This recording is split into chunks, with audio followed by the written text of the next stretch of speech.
नमस्कार साथियों, मैं दीपक दीक्षित आप सभी का अकेडमी पे स्वागत करता हूं। और जैसा कि आपको पता है कि हम लोग बात कर रहे हैं जस्ट डीआई चैनल पे स्पेशल डीआई के सेशन की। ठीक 2 बज चुके हैं और सभी को लाइव होना है हमारे साथ जस्ट डीआई चैनल पे, तो जल्दी से सारे लोग जुड़ जाइए।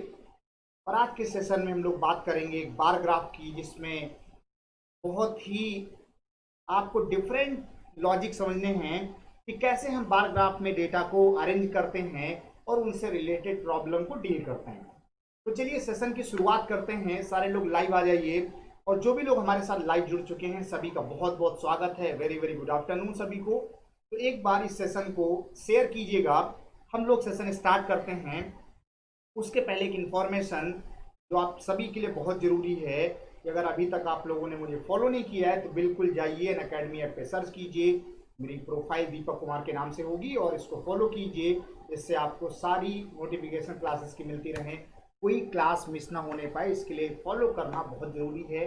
वेबसाइट पे जाते हैं सॉरी, वेबसाइट पे अगर आप चेक करेंगे तो unacademy.com/@ddmathspro आपको सर्च करना है। किसी भी कैटेगरी में अगर आप प्लस सब्सक्रिप्शन चाहते हैं तो बिल्कुल आप मेरा कोड यूज कीजिए DPAK10। ये सारी बातों के साथ बहुत ही इंपॉर्टेंट सेशन आज का, जो बेहतरीन ढंग से मैं आपको समझाने वाला हूं। बिल्कुल आप रेडी हो जाएं और सारे लोग एक बार कमेंट बॉक्स में लिखेंगे सर रेडी हैं, आप पढ़ाना स्टार्ट कीजिए। जैसे ही आपके सामने क्वेश्चंस आएंगे वन बाय वन समझिएगा। पहले आपको एक ग्राफ दिखाया जा रहा है, जरा ग्राफ को ध्यान से पढ़िए क्या लिखा हुआ है। Study the following data carefully to answer these questions. ये आंकड़े जो दिए हैं बार ग्राफ में, ये क्या बता रहे हैं कि total number of male and female voter in different states in lakhs. मतलब 4.3 लाख का मतलब क्या, 4,30,000। 2.4 का मतलब 2,40,000। इस तरीके से अलग अलग डेटा मेल फीमेल का इन डिफरेंट स्टेट्स दिया है। क्वेश्चन की अगर हम बात करें तो वन बाय वन समझिएगा। बहुत ही बेहतरीन लॉजिक के साथ आपको समझना है। पहला सवाल आपकी स्क्रीन पे आ चुका है। चलिए ध्यान से देखिए, पढ़िए क्वेश्चन को और बताइए क्या होगा आंसर, और फिर उसके बाद मैं सॉल्व करता हूं आपके साथ इस प्रॉब्लम को।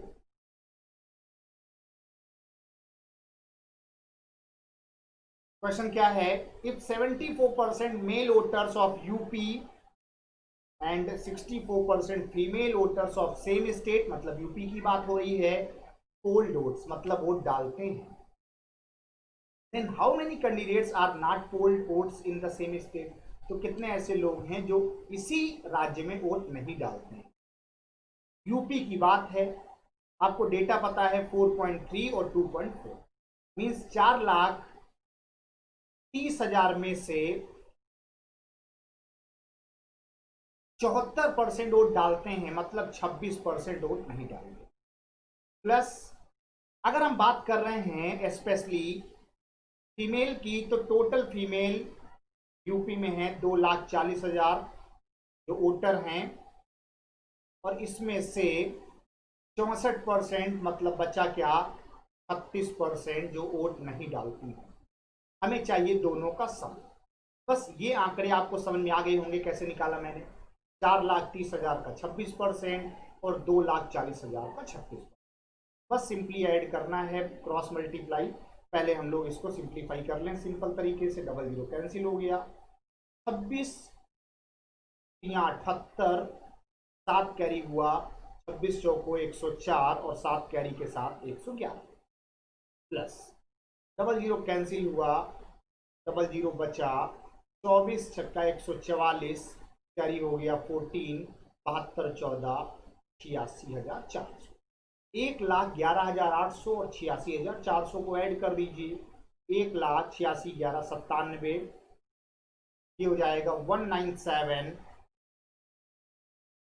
8 4 12, एक कैरी भी बढ़ेगा तो 198,200। ऑप्शन नंबर कहाँ है, बी में है, मतलब यही आंसर हमारा सही कहलाएगा। तो option number second is right answer. तो क्या बात समझ में आ गई, क्या किया मैंने कि मेल और फीमेल वोटर दिए हैं, उसमें परसेंटेज दिया है कितने लोगों ने वोट पोल किया, तो बचे हुए लोगों ने वोट पोल नहीं किया होगा, यही हमें चाहिए। तो बिल्कुल पहला सवाल अगर क्लियर है तो एक बार कमेंट बॉक्स में बताइए कि सर बिल्कुल क्लियर है। तो फिर हम लोग बढ़ते हैं नेक्स्ट प्रॉब्लम की ओर। और अगला सवाल आपकी स्क्रीन पे आ चुका है। बहुत ही शानदार प्रॉब्लम है। कंडीशन देखिए क्या है। Find the average number of female voters who poll the votes of all the state if 65% female voters poll their votes in each state. प्रत्येक राज्य में महिलाओं का अगर 65% महिलाएं वोट पोल करती हैं तो उनकी औसत संख्या बताइए। अगर हम फीमेल की बात करें तो पहले 2.4, फिर 4.4, नेक्स्ट में 1.8, नेक्स्ट में 2.8, नेक्स्ट में 3.2, ये सारी फीमेल्स हैं। डिवाइड बाई 5 करेंगे तो एवरेज आएगा, लेकिन ध्यान दीजिए ये तो टोटल वोटर हैं और हमें एवरेज किसका निकालना है, जितने लोगों ने वोट पोल किया। इसका मतलब इसी वैल्यू का 65% लोगों ने ही वोट पोल किया है और उसका अगर हम डिवाइड बाई 5 करेंगे देन आंसर होगा। तो चाहे एवरेज का 65% कहें या ऐसे कहें कि पहले टोटल वोटर का 65% निकाल लें। फीमेल की बात हो रही है, फीमेल का, और उसका एवरेज निकालना मतलब डिवाइड बाई 5 कर देना। तो अगर आप यहां पे कैंसिल कर देंगे तो ये क्या हो जाएगा, 13 × 5 = 65। इसको ऐड कर लेते हैं तो क्या हो जाएगा, 4 4 8 8 16 8 24 2 26, 2 कैरी हुआ, 4 4 8 1 9 2 11 3 14, 14.6 इंटू 30 मीन्स ये क्या है, ये हमारे लिए 14,60,000, उसका 13%। मल्टीप्लाई कर लेंगे तो 78, 7 13 चौको 52 और 7 59 और ये हो गया 18। 1 और 2 3 अंकों के बाद मीन्स 1.898 मतलब 1,89,800। Option number second right answer. बताइए क्या यहां तक आप बात समझ चुके हैं? किसी को कोई समस्या इससे रिलेटेड? अगर किसी को कोई समस्या है तो बिल्कुल आप पूछिए, अगर कोई समस्या नहीं है तो आप बिल्कुल कमेंट बॉक्स में बताइए कि सर यहां तक कोई समस्या नहीं है, मैं बात आपकी पूरी समझ। तो आगे बढ़ते हैं, एक और शानदार सवाल। क्या लिखा हुआ है, 20% of male and 25% of female of Manipur are aged between 18 and 24। 18 से 24 वर्ष के हैं। हमें 24 वर्ष से ज्यादा वाले चाहिए। यहां पे 24 ईयर्स के बिटवीन का जो केस है, मतलब यहां आपको टिल नाउ कंसीडर करना है कि 24 वर्ष तक, अप टू 24 ईयर्स, तब ये मोर देन की बात करेंगे। अगर ये सस्पेंस आपके मन में रहेगा कि सर बिटवीन के केस में क्या 24 वाले को नहीं लेना है, तब आंसर हमारा फिर CND हो जाए। तो यहां जो हम आपको एक्सप्लेन करने जा रहे हैं वो 24 अप टू है, मतलब 24 ईयर्स तक वाला उसकी कंडीशन को फॉलो करना है। तो 20% मेल का, 25% फीमेल का जो मणिपुर में है वो 18 से 24 वर्ष तक है। इसका मतलब है कि बचे हुए जो लोग हैं वो 24 वर्ष से बड़े होंगे और हमें यही बताना है कि टोटल नंबर ऑफ मणिपुर में जो वोटर हैं वो कितने 24 वर्ष से अधिक के हैं। तो अगर आप मणिपुर की बात करें तो 3.5 और उसमें से 80% ऐसे होंगे मेल में से जो 24 वर्ष से क्या होंगे, बड़े होंगे। मतलब आपको क्या करना है, 3.5 का 80% निकालना है प्लस 1.8 जो फीमेल हैं उसका 75%। ये हो जाएगा 4/5 मतलब 0.7 2.8 प्लस ये 3/4 है और ये 4 से कैंसिल आउट करेंगे तो ये हो जाएगा 0.45, 3 × 5 15, 3 चौको 12 और 1 13, 1.35, ये हो जाएगा 5 8 3 11 2 1 3 1 4, 4.15 लाख। Option number second. बताइए बात समझ आई कि नहीं? बिटवीन 18 एंड अप टू 24 मतलब 24 वर्ष तक सबकी बात करनी है। 18 से 24, 18 आपको पता है क्योंकि मिनिमम एज 18 ईयर्स होती है वोट पोल करने के लिए, इसलिए वो कंडीशन दी है। उसके आगे की बात हमें बतानी है तो 24 ईयर से ओल्डर वाले हमने निकाल लिए जो आपके सामने आंसर आ। तो यहां तक सारी चीजें क्लियर हैं? Any doubt? बताइए भाई, अगर यहां तक सारी चीजें क्लियर हैं तो एक बार बिल्कुल सेशन को लाइक कीजिएगा, और अगर शेयर नहीं किया अभी तक तो बिल्कुल एक बार शेयर कर दीजिए अपने सभी दोस्तों को। एक और शानदार सवाल समझिए, in which state the percentage of female voter is maximum, प्रतिशत महिलाओं का अधिक है किस राज्य में। सवाल लंबी है, लेकिन थोड़ा सा कॉमन सेंस लगाना है और अप्रोच लगानी है, तो ऐसे सवालों को कैसे डील करते हैं इसके बारे में हम आपको थोड़ा आइडिया देते हैं। देखिए, अगर हम वन बाय वन चेक करें और यूपी की बात करें तो यूपी में आपको पता है 2.4 लाख फीमेल्स हैं, लेकिन टोटल अगर देखा जाए मेल फीमेल तो ये 437 426 6.7 है कि नहीं। प्रतिशत अगर निकालना है तो इंटू 100 करेंगे। लेकिन ये सारी कहानी आपको सॉल्व नहीं करनी है, बस गेस करके ही काम चलाना है।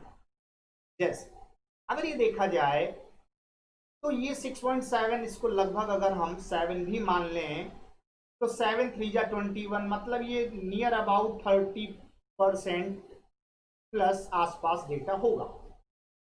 लेकिन अगर आप गोवा की बात करें तो 4.4 है, और डिवाइड में क्या होगा, डिवाइड में हो जाएगा 6.9। क्यों, मेल और फीमेल टोटल लिखेंगे ना, तभी तो चले पता चलेगा कि फीमेल टोटल का कितना परसेंट है। तो अगर इसको हम 7 मान लें तो 7 7 जा 49, 7 6 जा 42, मतलब 60% प्लस आंकड़ा देगा।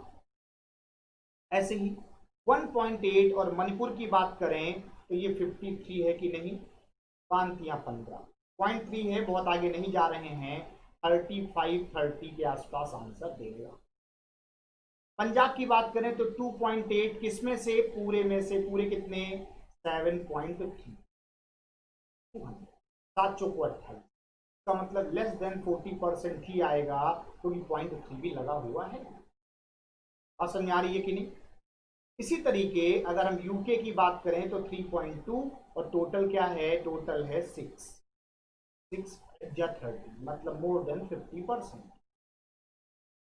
तो एक बात तो समझ में आ गई कि मैंने परसेंटेज निकाला है फीमेल का सभी राज्यों में, लेकिन केवल गेस किया है। दूसरा एक ऑब्जर्वेशन का पार्ट है कि अगर आप ध्यान से देखें तो गोवा और यूके में ही ऐसा है जब फीमेल वोटर्स ज्यादा हैं एज कंपेयर टू मेल। लेकिन हमें एज कंपेयर टू नहीं बताना था, टोटल में से बताना था। तो ऑब्जर्वेशन अगर आप बार ग्राफ से देखें तो आपको अंदाजा लगेगा कि टोटल जो है, जो आंकड़े हैं वो गोवा और यूके में ही ज्यादा हैं, और वहां टोटल वैल्यू भी ज्यादा है।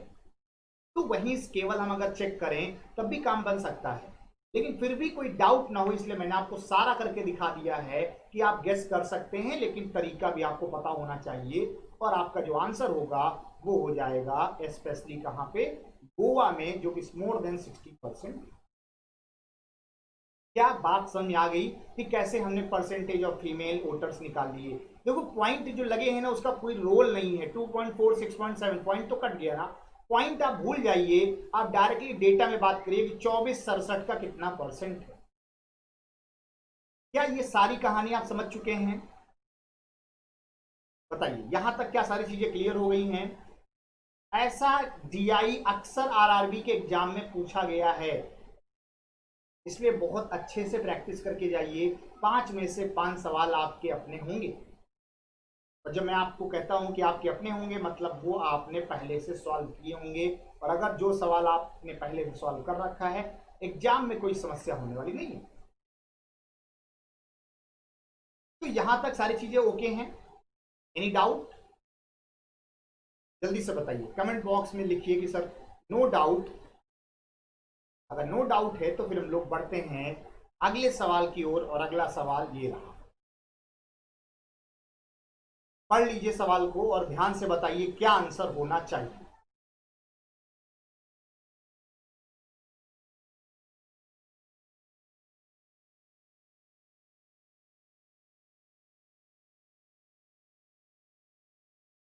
क्या लिखा हुआ है, if the ratio between literate and illiterate voters of Goa is this. Goa में 11:9 में लिटरेट और इलिटरेट वोटर्स का ब्यौरा दिया है। बताना क्या, find the literate male voters. जरा ये बताइए, टोटल वोटर्स को डिस्ट्रीब्यूट करना 11:9 में बात समझ आती है, लेकिन उस पर्टिकुलर मेल सेक्शन में लिटरेट इलिटरेट का क्या सेम रेशियो अप्लीकेबल होगा? ऐसा तो कोई जरूरी नहीं है। टोटल में 11:9 है, इसका क्या ये जरूरी है कि मेल वोटर्स में भी यही रेशियो हो लिटरेट और इलिटरेट का? इसका मतलब साक्षर और निरक्षर मेल में कितने हैं, फीमेल में कितने, ये डिसाइड करना यहां से मुश्किल काम है। इसलिए इसका आंसर नहीं बनेगा और आंसर हो जाएगा CMD, कान बी डिटरमाइंड।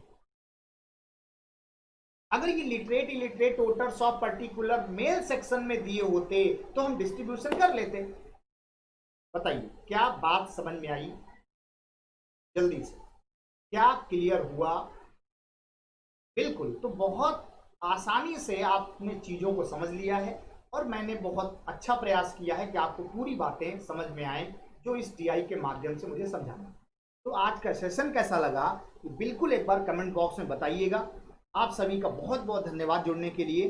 और बिल्कुल जो आप डेली करते हैं कि सेशन को लाइक करना मत भूलें, शेयर करना ना भूलें और चैनल को सब्सक्राइब जरूर कीजिएगा।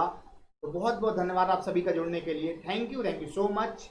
और एक जरूरी सूचना आप सभी के लिए कि आपके लिए RRB PO एंड क्लर्क का प्रैक्टिस सेशन 9 PM पे डेली अनअकैडमी ऐप पे होता है, जिसको आप ज्वाइन करना मत भूलें। और अगर आपने प्रोफाइल मेरी फॉलो नहीं की है तो बिल्कुल जाइए और सर्च कीजिए दीपक कुमार। जैसे ही मिलती मेरी प्रोफाइल तुरंत आप जुड़ जाइए हमारे साथ। जैसे ही आप जुड़ेंगे आपको बहुत सारे सवालों के जवाब मिल जाएंगे और बहुत सारी चीज़ें आपको सीखने को मिलेंगी। तो आज के लिए इतना ही, फिर मिलते हैं नए सेशन में नई एनर्जी नई DI के साथ। तब तक आप अपना ख्याल रखें। Thank you so much.